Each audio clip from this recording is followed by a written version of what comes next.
हमारी अगली खबर मध्य प्रदेश के उन ट्रेनी सिपाहियों से जुड़ी है जो अब हर रोज रामचरितमानस का पाठ करेंगे। मध्य प्रदेश पुलिस में 4000 नए सिपाहियों की भर्ती हुई है, जिनकी राज्य के 8 पुलिस ट्रेनिंग स्कूल यानी पीटीएस में ट्रेनिंग चल रही है।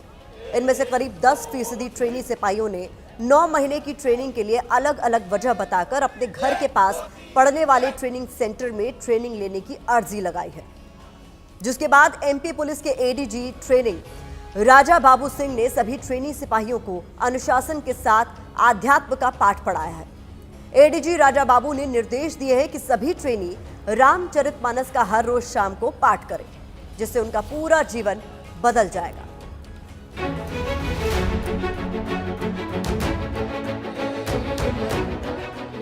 भोपाल के भौरी पुलिस ट्रेनिंग सेंटर में सिपाही पसीना बहा रहे हैं।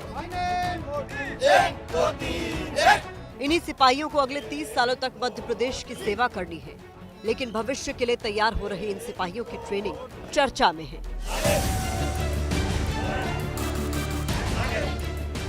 क्योंकि इन सिपाहियों को दिन में पसीना बहाना है और शाम को रामचरितमानस का पाठ करना है, ताकि ये प्रभु श्री राम से प्रेरणा लेकर भविष्य में अच्छा काम कर सके।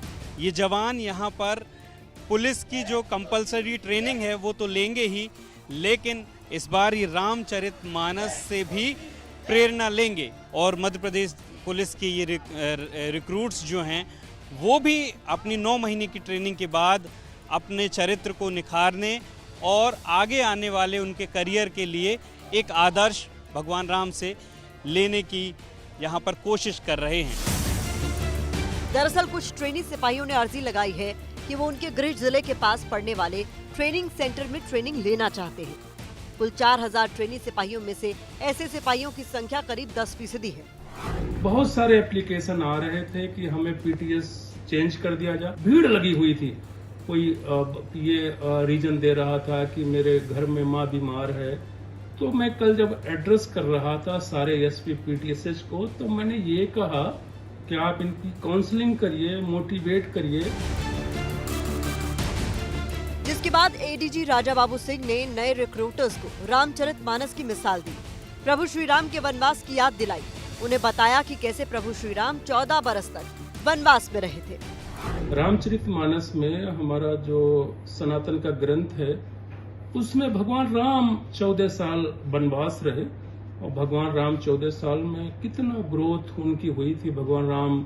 इसलिए मैंने ये उदाहरण दिया था भगवान राम का, और हमने कहा रामचरितमानस को आप पढ़िए, उससे प्रेरणा लीजिए, जीवन जीने के बहुत सारे उसमें संदेश निहित थे। एडीजी ने रामचरितमानस पढ़ने के लिए इसलिए कहा ताकि ट्रेनी सिपाही प्रभु श्री राम की तरह जंगल में जिंदा रहने की कला सीख सके, मुश्किल हालात में खुद को ढाल सके, मुश्किल परिस्थितियों को स्वीकार करना सीख सके, रणनीतिक योजना बनाना और दुश्मन को हराना सीख सके। राम भगवान से प्रेरणा लेनी चाहिए, क्योंकि वो आदर्श हैं सर। एक यहाँ पे 9 महीने की ट्रेनिंग करने के लिए आए हैं। हम भगवान राम को अपना आदर्श मान के इस ट्रेनिंग को करेंगे, अच्छे से करेंगे। जिस प्रकार भगवान राम ने वनवास काटा था, उसी प्रकार से हम लोग प्रशिक्षण ले रहे हैं। ट्रेनिंग ले रहे इन सिपाहियों में जाकिर अंसारी, शबाना शेख भी है, जिनसे एबीपी न्यूज ने बात की। सुनिए इन्होंने क्या कहा। ऐसी पुस्तकें जो हमें प्रेरणा देती हैं, हमारी लाइफ के लिए, हमें आगे बढ़ने के लिए प्रेरित करती हैं, हम उनको पढ़ देंगे। जो लोग हमारे पीछे संघर्ष करके चले गए हैं, हमें उन लोगों से सीखना है। राम भगवान 9 महीने वनवास पे जा सकते हैं, गए थे वो, तो अपन भी 9 महीने की ट्रेनिंग पे आ सकते हैं सर। अपन 9 महीने यहाँ रह सकते हैं, पढ़ सकते हैं, उसको समझ सकते हैं, उसके अंदर भी कुछ अच्छी ही बातें लिखी होंगी। अब हर जवान दिन में पसीना बहा रहा है और शाम को रामचरितमानस का पाठ कर रहा है, जिसकी चारों तरफ चर्चा है। चूंकि मामला हिंदू धर्म के धार्मिक ग्रंथ से जुड़ा है, ऐसे में एडीजी के इस निर्देश के बाद इस पर राजनीतिक रंग भी चढ़ गया है। इसका अध्ययन करने से, इसके पाठन पठन से हमें दूसरों के प्रति सद्भावना पैदा होती है, हमारी दृष्टि पवित्र होती है, हमारा आत्मविश्वास ताकतवर होता है। अभी तो ये नारा चल रहा है पूरे प्रदेश भर में कि दिन में जय श्री राम और शाम को 10 ग्राम। रामचरितमानस तो इस तरह से पढ़ते हैं ये कि राम नाम जपना पराया माल अपना। सामाजिक जो आचरण है हमारा जो होना चाहिए उसके लिए बहुत अच्छी गाइड है, इसलिए हर इंसान को ये पढ़ना चाहिए और इसको अपने जीवन में उतारना चाहिए। सिपाही किस बेचारे से क्या उम्मीद कर सकते हैं? वो आदेश मानना है, आदेश का पालन कर रहे हैं, कौन आवाज उठा सकता है?